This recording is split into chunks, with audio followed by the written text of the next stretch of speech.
Hi guys, and welcome back to another video on the NZ Day Trading 101 channel. I'm Shami, and today I'm just going to be talking about why you aren't making money in the NZ market at the moment. So in this video I'm just going to be talking a little bit about market cycles. So it's not possible to always make money. So there's different cycles that every single market goes through, whether it's the US, crypto, or even the NZ. And today I'm just going to talk about the NZ market cycle. So there's different phases that the NZ market goes through. And in order to determine what type of cycle we're in, we need to analyze the Nzx 50G. So this is basically just a graph that I use to analyze which direction the NZ market is headed in. So if the NZ market is uptrending, then you want to be buying stocks. You want to make sure that you get into trades, and any sort of trading strategy that you do have, it has a higher probability of working. The NZ market also has what they call a consolidation phase. And this goes for any market as well, not just the NZ. So basically, if the NZ market is looking like it's going sideways, then this means that the probability of your breakouts or your stocks continuing higher is less. It doesn't mean that they won't continue higher, it just means that they have a lower probability. So the whole thing about trading is probabilities. How do you put the probabilities on your side? So if you are in a trade, how do you increase the probability of your trade working in your favor? Another market cycle I want to talk about is the rundown phase, which I call it. And the rundown phase basically means that the market is in a downtrending phase. So when the market is in a downtrending phase, this means that the probability of your trades breaking out or continuing higher is quite low, because basically the market's downtrending. No one's buying, everyone's more likely selling, and that causes the stocks to sell off. Any sort of like breakouts that do happen, they get sold into. So you want to be in an uptrending market. So this is actually a section from my course that I teach. So for anyone that's interested in taking stocks seriously in NZ and wants to learn how to trade NZ stocks, and I do have a course that you can sign up to. Just click on the link below and it'll take you through to like a free course. And if you wanted to get into like a paid course and you wanted to do this more professionally and more consistently, then yeah, definitely sign up to the course, because I teach quite a bit in there and it's quite easy to follow as well. So yeah, so this section, what I'm telling you now, market cycles, is a part of the course. So just basically I'm just giving away for free on this little video, and I'm just going to talk about that not every single market cycle can be profitable. So you just need to be trading with the cycle. When the market is in an uptrend, instead of risking 2%, you could risk like 3-4% on a trade. But when the market is in a downtrend, you just want to be taking a bit of risk off the table. So if you are trading during a rundown phase, you want to make sure that you are trading with lesser size, so you're not taking large losses if you're trading with larger sizes. So the key to trading in the NZ market is just basically just keeping everything simple, and also keeping it systematic, and making sure that you're not reverting away from your trading plan at all. Because if you revert away from your trading plan and you start taking like large sizes during a rundown phase, then you're going to lose lots of money. So just make sure, guys, that when you are trading, make sure that you're managing your risk for starters. So if you got like a 10 grand account, make sure you're risking 2% that account. I'm just going to go through now through the chart to show you what a rundown phase looks like, what a consolidation phase looks like, and what a run-up phase looks like. And obviously what we want to be doing is we want to be trading in a run-up phase. The run-up phase is going to get those explosive breakouts, you're going to get those lots of nice moving stocks in upwards direction, and that's when we can make lots of money if you're able to trade using your strategy. You're able to be more consistent on your trades as well. But yeah, like a rundown phase, which we're currently in, it's not going to allow you to make those massive gains, and you have more chance of losing more on your trade if you're not managing your risk properly. So again, I also want to cover off a little bit about A2 as well. So A2, so how it was a good risk reward trade if you wanted to trade before earnings. I don't really trade before earnings, but in this case for A2, this is one of these cases where you could have traded before earnings because they had a good risk to reward ratio on the trade. So for A2, any glimmer of hope, any good news that came out of the announcement could have sent the stock soaring and could have changed the direction rapidly towards all-time highs again. So I'm just going to cover that right now. So stay tuned.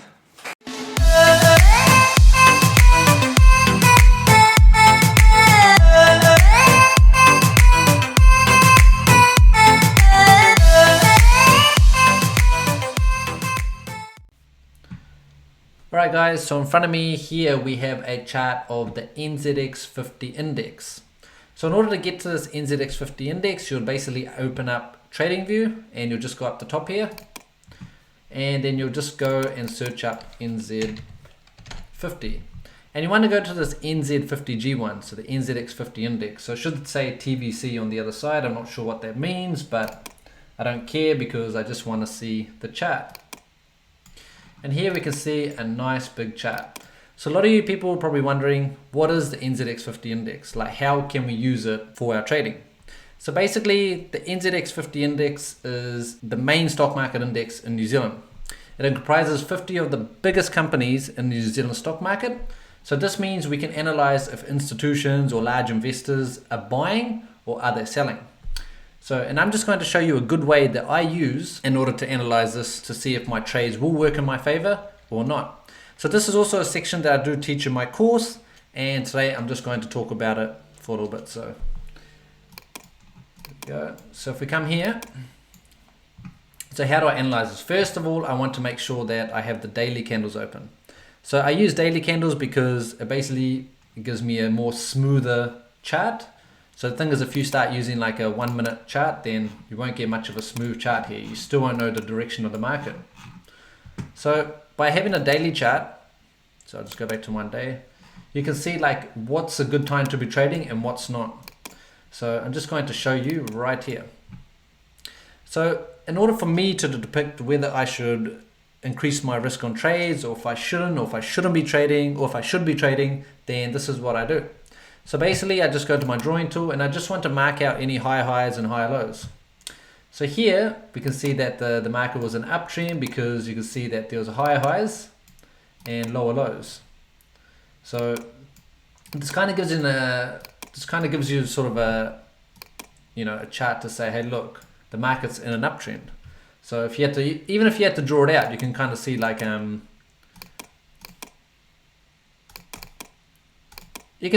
the trend is basically, you know, you can depict a trend in any way. Like you can just see, like, by looking at this, is the market going up? Is it making newer highs? Is it making lower lows? And that's the best way in order to see if the trend of the market is intact. But right now we aren't making any money in trades because the market is downtrending. And I'm just going to show you why the market is downtrending. So I just want to go remove drawings. So here up the top, so you can see that the market sort of had a high here at about 13,500, and since then it hasn't managed to break that high there. And what's happened is it did form a lower low here, but here we formed a lower high. And then after we tried to sort of go towards that 13,500 mark again, it kind of reversed. So I never made like another high up here again. So ideally we would want to probably see something like this, but it hasn't happened. So why hasn't it happened? Let's have a look. Here we kind of broke through that bottom channel and we just continued to sort of downtrend. Here we look like we're reversing for a bit, and just tried to reverse with a few green candles, but nope, didn't work. And then what happened? We saw it continue to downtrend even more. So in order for the market to sort of be in a true reversal, we really needed to kind of go back to, you know, uptrending like this. But right now, as you can see, it's downtrending. So we don't want that. We don't want it to go like this. So we want to kind of go here and want to see like a new higher. So basically, and this is what we want to see in order for the market to reverse. And this will get us some good buying opportunities, or make sure that our breakouts and all that will work in our favor. So now I just want to talk about A2 as well while we're at it. So here we go. So if we just go to A2 milk. So look at A2 milk. So A2, whoops. So A2's milk's chart is basically pretty much gone right now. So like if you look at it, look at the high point over here, about 2173-ish, and it's down about 59%. So for such a large company to be down by 59%, that's huge. You know, a lot of people are probably seeking value from something like this. So what you want to do here, so basically this was probably the only time, if you guys ever want to like sort of speculate on an earnings announcement being good, then the best time to speculate is when a stock is down more than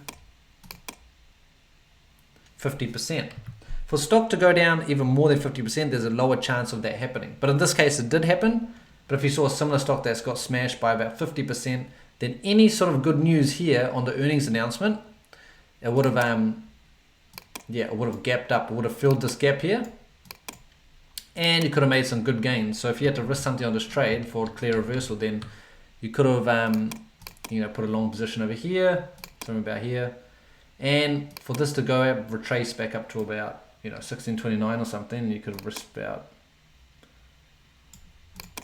2.7. So this is basically a good risk reward trade if it went the other way, but it didn't. So you know, by putting a little amount of capital, so basically like just by risking like 1 or 2% of your account size in this sort of trade, it probably would have worked out. It didn't work out in this case, but that's okay. So that's a little bit about market cycles at A2 Milk. I mean, for A2 Milk to be a large trending stock for such a long time, and just smashing down 50%, a lot of investors probably see value in something like this because, you know, a company has to turn around at some stage. And the reason why, and as you can see from down here, you know, we just had a green candle come the day after earnings. So this could easily just reverse into an uptrend and just do what they call like a gap fill. So I'll just fill that gap up here. So, all right, guys, thank you for watching my video today.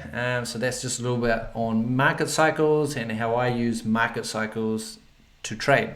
So we can't trade in all market cycles. Like you can't trade in a downtrending market because what's going to happen is your breakouts are not going to be explosive, and they probably won't even break out at all, or if they do break out, the continuation is less likely because institutions, big investors, they simply aren't buying. So if you like this video today, then click on the subscribe button below, like this video, and as always, just leave a comment. I try my best to get these videos out. You know, I try to set up my cameras and all that type of stuff. So but again, like, you know, just got to keep a good attitude about trading. You know, it's pretty cool. Like there's, you know, you can work, you can trade at the same time. I mean, I do it, and I always keep an eye on stocks, you know. So but you just want to be, again, experience. I'm telling you, like a market downtrend, you just need to, the breakouts do work, but the thing is, like, you just need to reduce your risk a little bit because the probability of your trades working out in a rundown phase is less likely compared to a run-up phase. So if you guys have any questions, you can personally direct message me on Instagram. So my Instagram is Solo Day Trader. And if you guys are new, or anyone's new to trading in the NZ market, then you can also sign up to my free course below. And it just gives you a few tools on how you can trade the NZ market. You know, if you want to start off like $50 or something like that. And if you ever want to get professional and you want to be, you know, making profits just like I do, and you can also do my course, which is below. So again, happy trading, guys, and we'll see you for the next video.